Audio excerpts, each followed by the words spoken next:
Good afternoon and welcome to Post to Post. I am your host, Anthony Cavarretta. Joined alongside me is Ryan Kraut, and this is the first episode of Post to Post we have had in a very, very long time. Yes, it is. It's great to be back. We haven't had an episode since I believe before the Stanley Cup's finals started. So it's been a very long time, but it's always great to be back. Yeah, I believe our last show we were talking about the game 6 of the Eastern Conference Final, and then we picked our winners of the Stanley Cup, which I believe we were both wrong. We were both very wrong, yes. We'll go down from the end of the Stanley Cup final to today as the Tampa Bay Lightning win their second Stanley Cup, which I gotta say that was a really interesting series because I'll be honest, it wasn't as close as I thought it was going to be. Oh yeah, no, not at all. I thought it was going to be once it was Tampa Dallas officially.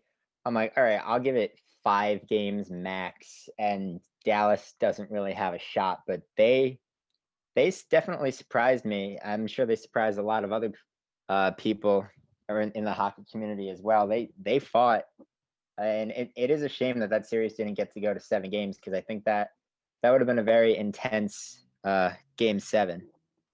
Well, as we do know now, they do get to see each other 8 times, so that should be fun. I think that once they actually start playing those games, it'll be very competitive. But yeah, I think the final was good. I actually thought it would have been a little bit better, but after the fact, when you heard about all the injuries that Dallas had going into the series, I kind of was just like, all right, yeah, this was Tampa's one no matter what happened. And I am happy for Tampa Bay. Like if there was a team that really came into this season that season that deserved it, it was Tampa.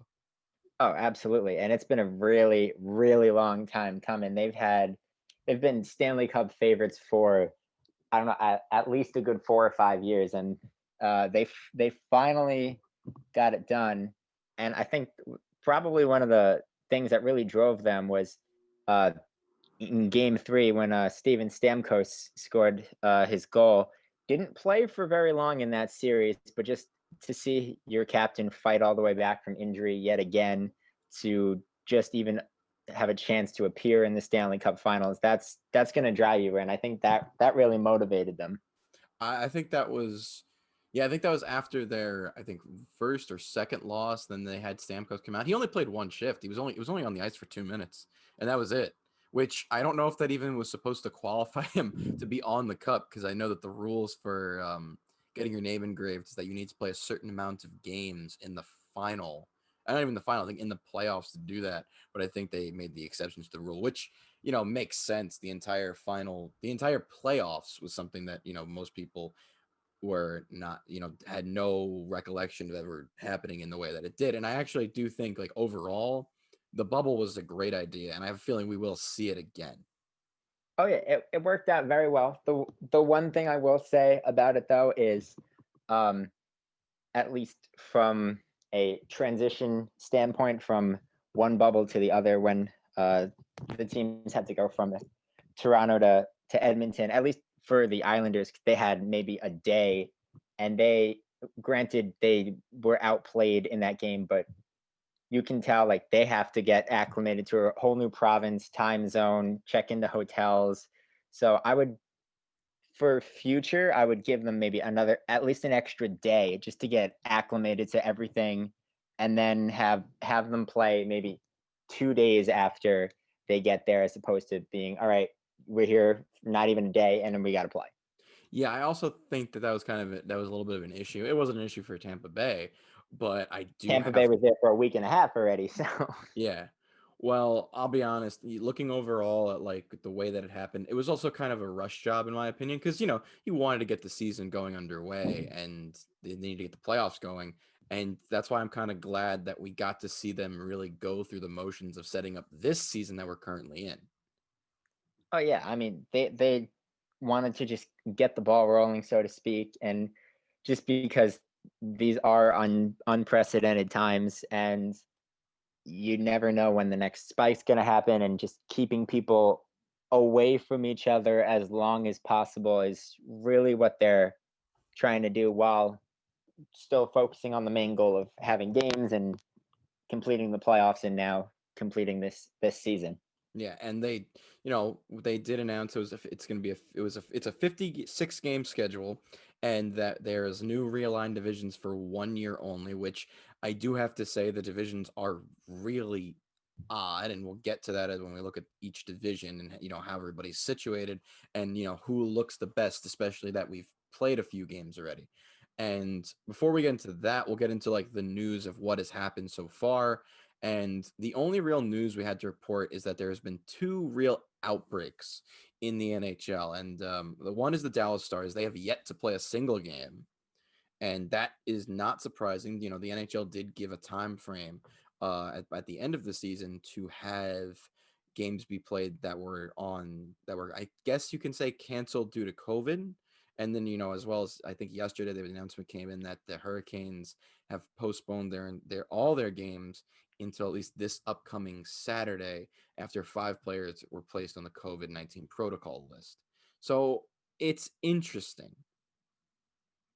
Yeah, it is interesting to just to see, because I know all these players do have a strict schedule they have to maintain. It's not necessarily as strict as the bubble, but they're still not really allowed to go out and just do whatever they want on a road trip, like go to dinner, whatever. They're not really allowed to do that. And to see that the Stars outbreak happened even before the season, they had a large outbreak. They had 17 players placed on the COVID list, which obviously is going to postpone your season. But just seeing all those players be on the list, I think, is definitely a cause for concern. Yeah, I get what you're saying, but in the way, as you said, the time period that we're in, I don't think it's avoidable. It really isn't. That you're gonna have outbreaks, I think, in at least each division. And it's weird to me personally. It's weird that it's all happening in the Central at this point, because both these two teams are in the Discovery Central division. And to me, that's not surprising, because that's also the kind of area, the central US and Florida, that have kind of been the big problem in the whole COVID situation. Yeah, that whole area is really for lack of a better term, the hot spots so far in the whole Midwest area.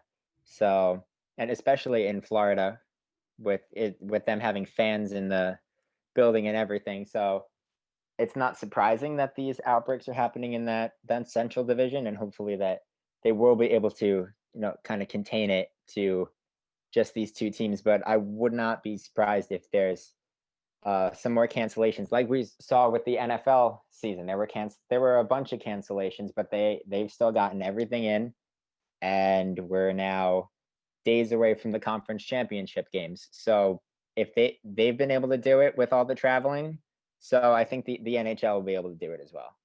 Yeah, absolutely. And the only other news that we have from right now is, there hasn't been a lot of news, because I think teams are also kind of hesitant on doing much this early in the season, because we're only a few, I think, 3 weeks in.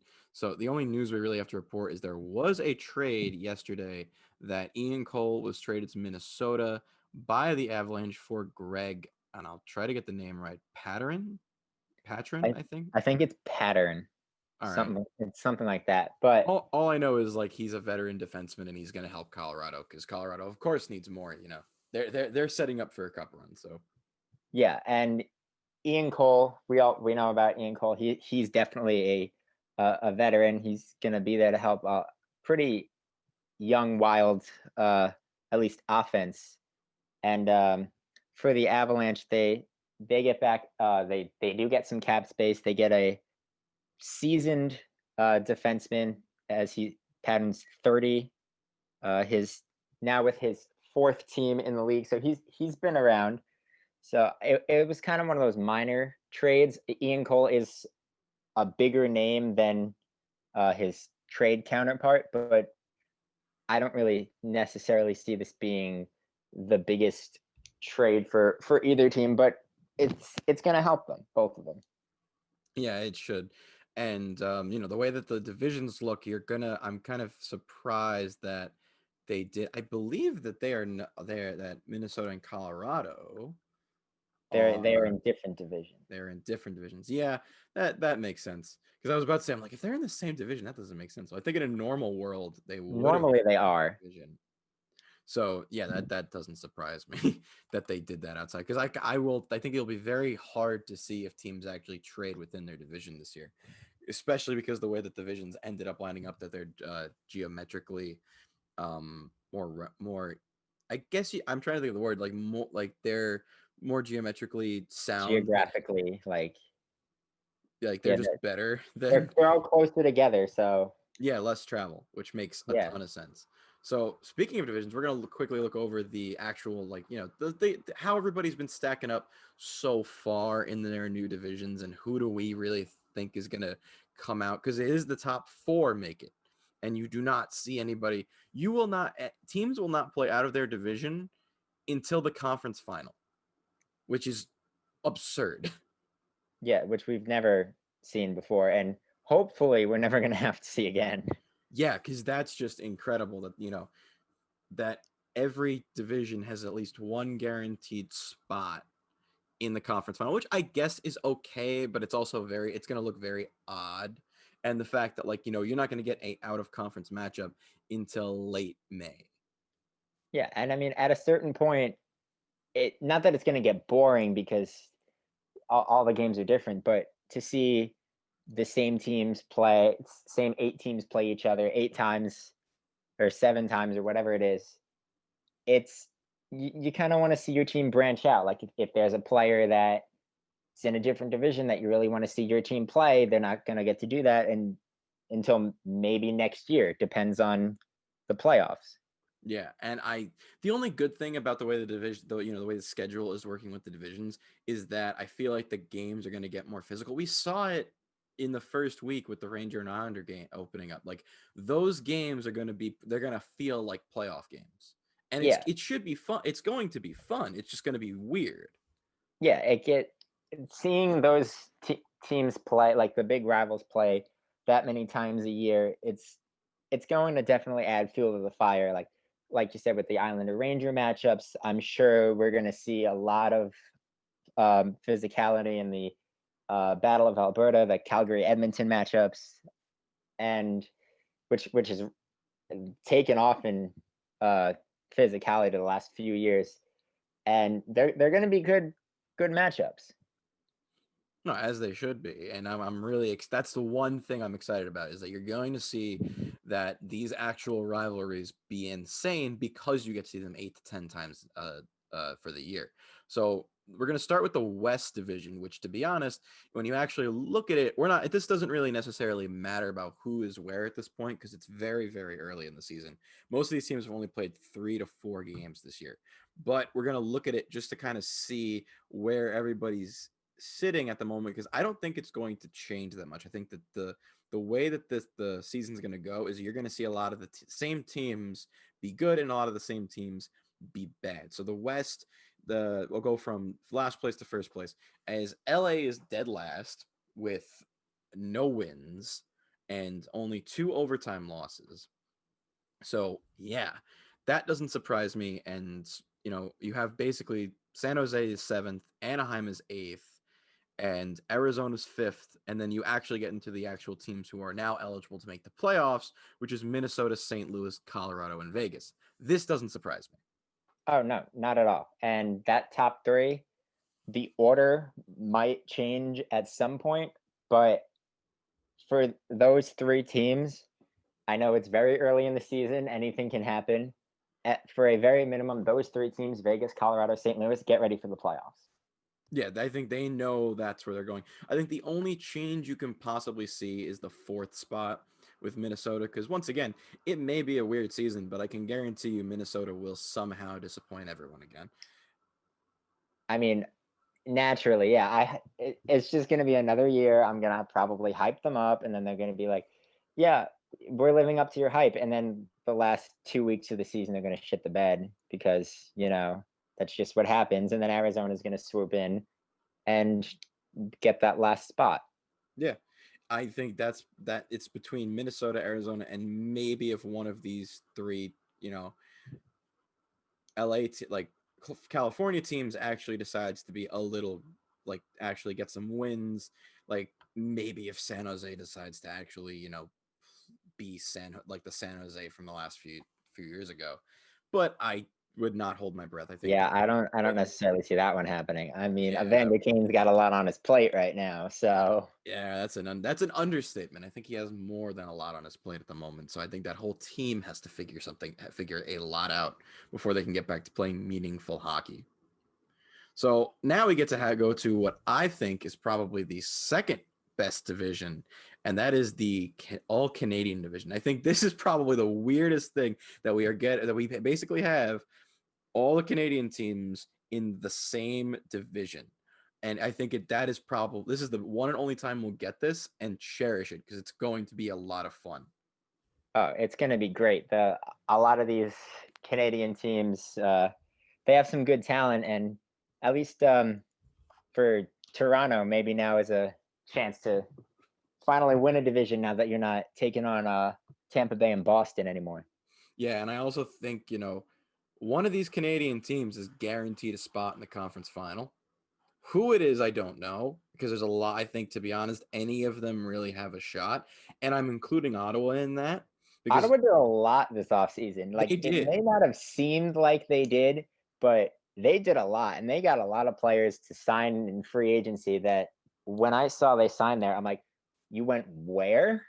Yeah, we've called it hockey Siberia for the last few years, but they've also stunned a lot. I think they can also make I don't think they'll make even if they make the playoffs, they'll make it by the skin of their teeth, and the way and but I don't think they will No, because you look at right now it's Vancouver's in last, Edmonton's in sixth. They're not staying there. no. Ottawa's in fifth, Winnipeg's fourth, Calgary, Montreal, Toronto. The only Toronto's Toronto.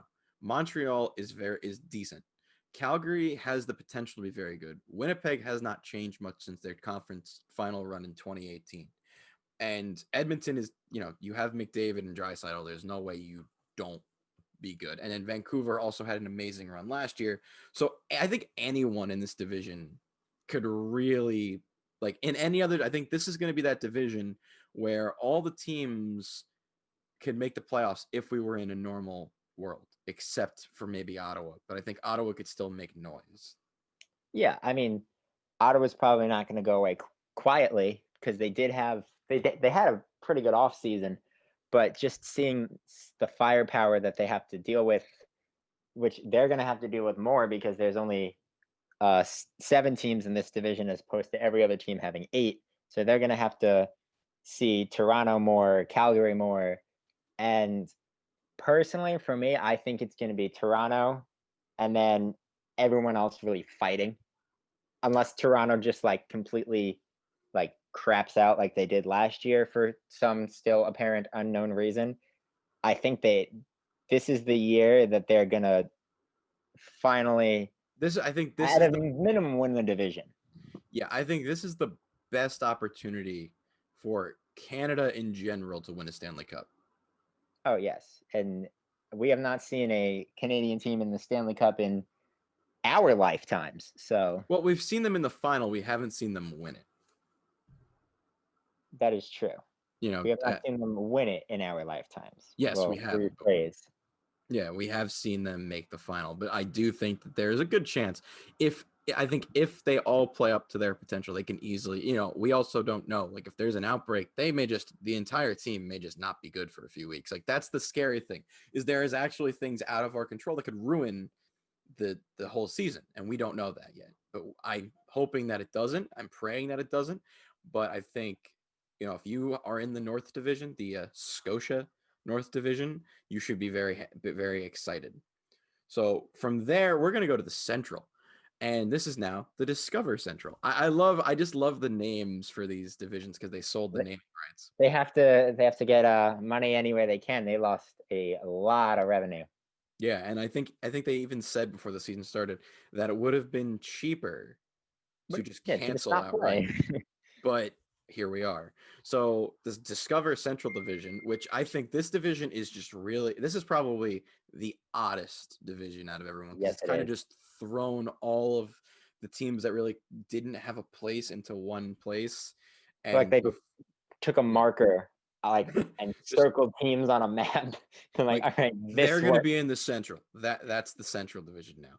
And you have Dallas in last place by complete, like, just because they haven't played a game.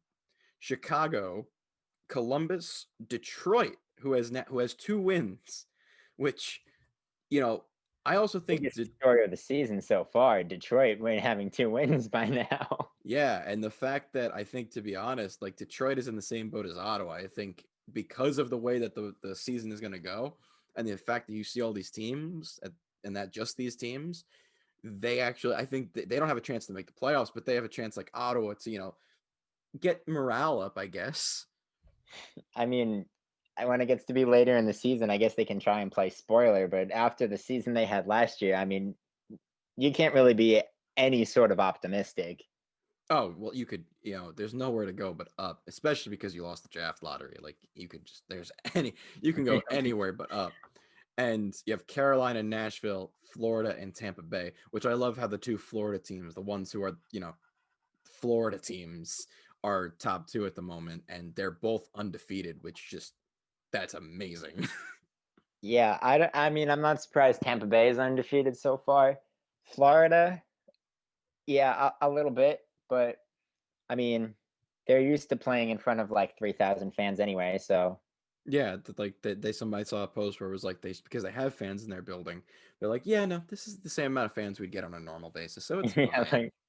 like if you had shown me this picture anyway, I would have been like, all right, everything's fine, nothing's going on in the world. Yeah. To be honest, this division I think isn't I don't think this division is what's going to end up happening because you haven't seen Dallas at full strength. I don't think you've seen Columbus really pick up either. So I think that there's going to be some shifting around here, but I do think Tampa's basically going to run away with this. They have no way not to. Oh yeah, absolutely not. It's their division to lose, and if they lose it, then that's very surprising. But Yeah. I think once Dallas gets everyone back and they start going, I think they're gonna make some noise. Carolina, they're not gonna stay quiet. So I mean, Chicago had a pretty good run last year, surprisingly. And yeah, well, that was just because, you might as well go out with a bang. I think that was their whole mentality with that because they knew they weren't going to go far, but you might as well try. Yeah, I mean, you're not gonna just give up. You made it that far, just see how far you can go. Yeah. And now to what I like to call the group of death, the Mass Mutual East Division, which I'm so surprised they actually called the Mass Mutual because I don't even like Mass Mutual. When I think about like that's Massachusetts, and there's what, one team from Massachusetts Yeah, on this entire division. yes, So the Mass Mutual Insurance Company has one team in their state, but yes. all right, and then they just get the whole naming rights, but whatever. So this is like if you had to just like this is why I was upset when like they announced the division. Like the Metro division was already difficult, and Yeah. you made it worse. It's literally the exact same division that it usually is, except with Buffalo and Boston instead of Columbus and Carolina. Yeah, so you basically took away the lesser teams and gave us harder teams. Which just why Well, would you a do that? harder team in Buffalo. Well, hey, but I don't think Buffalo. Like, I'll be honest, Buffalo right now is last in the division, but they got Eichel and Hall. Like they can do something. I mean, yeah, but it depends how, everyone else holds up. Two players doesn't make a team. They're not going to play every shift. Well, I also think that we're going to see a lot of. I think a lot of these teams aren't going to be as good because right now it's Buffalo, the Rangers, Boston, Boston's Pittsburgh. been very surprising to me so far. I think that's just because they're off to a slow start. I think the Rangers can be a lot better, Boston can be a lot better, and everyone else is either playing above their expectations or or just about their expectations cuz this can just I think any one of these teams can make the top 4 cuz and then you go and it's Pittsburgh, the Islanders, New Jersey, who's third for like that surprises me. And then Washington and Philly. The only team right now that I think is playing to their expectation is probably Philly and Washington. Everybody else, I think, is playing either under or over their heads. Yeah, I mean, for the most part, Washington's they're always going to be at the top. As long as they have Ovechkin, they're going to be at the top. Uh, Obviously, losing Braden Holtby was a big loss. They had gone into the season expecting to have Henrik Lundqvist, but now he's gone, doing very well at home, thank God. But now they have to turn to this kid in his young 20s, and he already the starting goalie when he didn't expect to be a week before training camp. But Yeah, that's not so far hasn't really affected him. Philly, I still think Philly's kind of overhyped. They have been playing very well, but I mean, Carter Hart's a monster in the net. So as long as he's there, Philly's got a good shot. yeah, I think that's, and we'll get into the predictions of who we think is going to be the top four in a moment. But like, you just look at, like, to me, Buffalo can play above. Buffalo can be better. The Rangers can be a ton better. Boston is Boston. The only team that I see actually slipping a bit more is Pittsburgh and New Jersey. Like, I feel like they're going to start to get the decline midway through the season, and you're going to see a very interesting top four come out of here. And the problem is only one of these teams can make it far. So I think it's really going to be an interesting division in general. That's why I call it the group of death, because I think every single one of these teams could be a cup contender at some point. Yeah, I mean, currently right now, I think New Jersey is playing over their heads a little bit.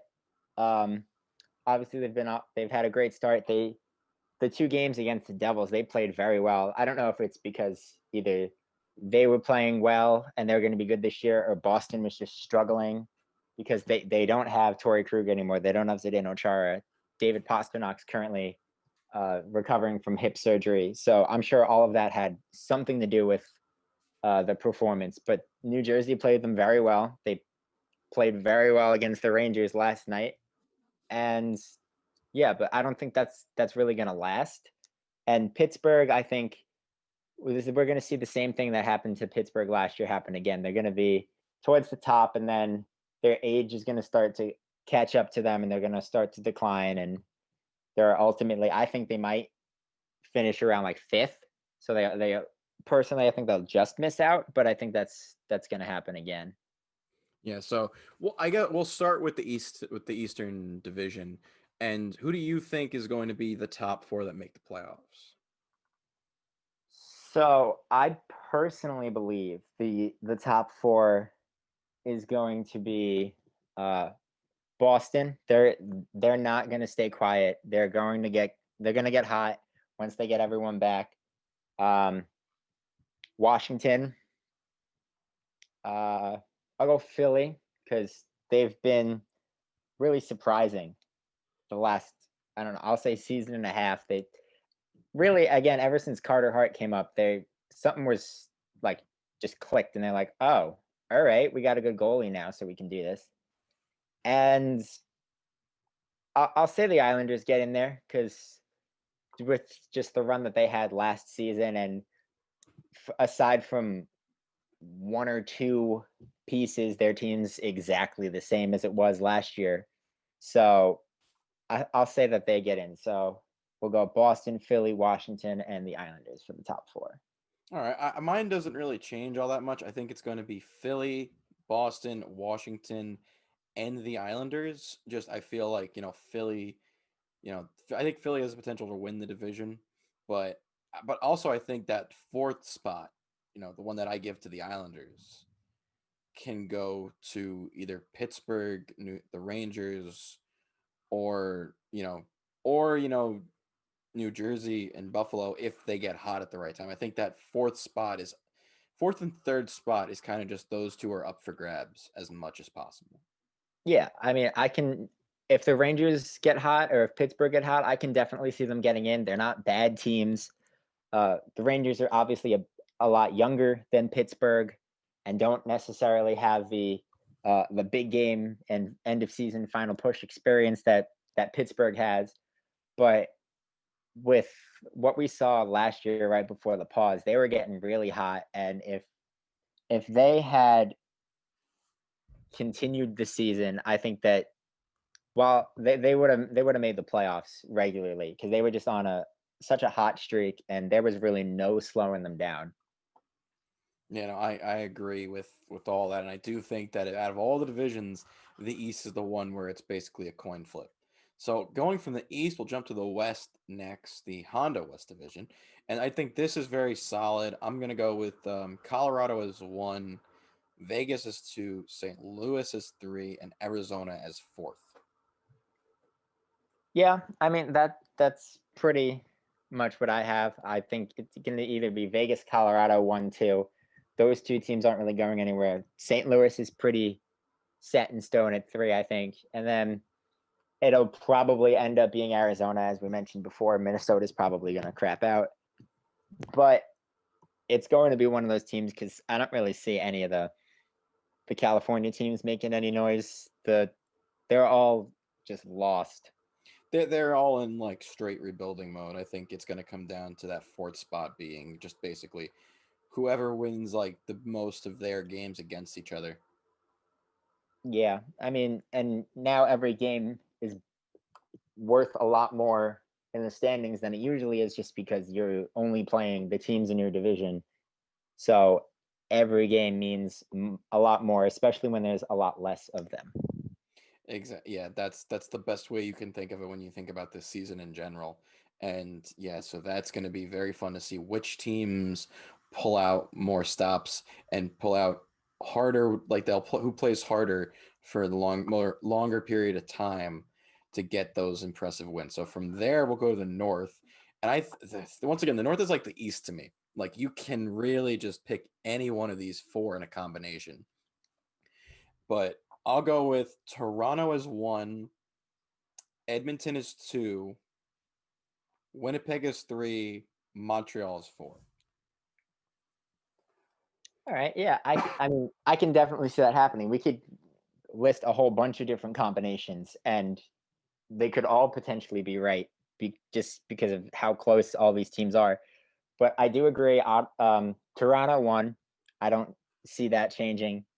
Um, Edmonton's definitely going to get in there. You are not keeping a team with Connor McDavid and Leon Draisaitl out, especially since they, with just the chemistry they have and the talent they have, they're not going to go quietly. So they're going to make it. Winnipeg, if they can get going, I'll put them in there. And then Vancouver, honestly, I think they're not going to stay quiet either. They've really surprised me. I didn't think that they were going to even make the playoffs last year, but they definitely surprised me. And Thatcher Demko played very well in the playoffs. He really helped Vancouver. So I'll go with Toronto, Edmonton. I'll go Winnipeg and Vancouver. That's once again, it's an interesting mix, but like it's to me, it's like once again, you can pick any four combinations, and none of them would really surprise me because that division is just it's like the East. It's very close. Yeah, the So only thing that would surprise me is if Ottawa did end up making the playoffs. That's the only thing I really don't see happening in this division. Any other team, yes. Ottawa, I don't think so. yeah, I think if Ottawa does it, it's a stroke of it's like a really big stroke of luck that if they end up pulling out the fourth spot. I mean, they're So used to only showing up 56 games a year anyway, so yeah, so they'll be fine. But so we'll move over to the last division, the Discover Central Division. And this one, once again, I think this is going to be really hard to tell only because I don't really see, this to me, this is the mix. It's, as I said, it's the mishmash division. And I think it'll be Tampa 1, possibly, I want to say Dallas number 2, if Dallas can play up to their ability. I don't know if they can. And then I would think maybe, yeah, screw it. Carolina, Columbus. I think it'll be Tampa, Dallas, Carolina, Columbus in that order. yeah, I agree with that. Absolutely.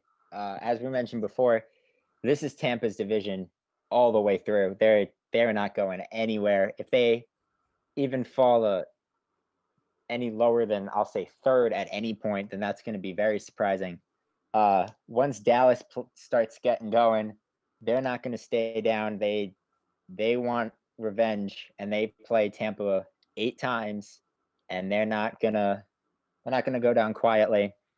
And then Carolina, we saw they have a great team. We saw what they did in the qualifying round with the Rangers last year. They made it to the conference finals not too long ago.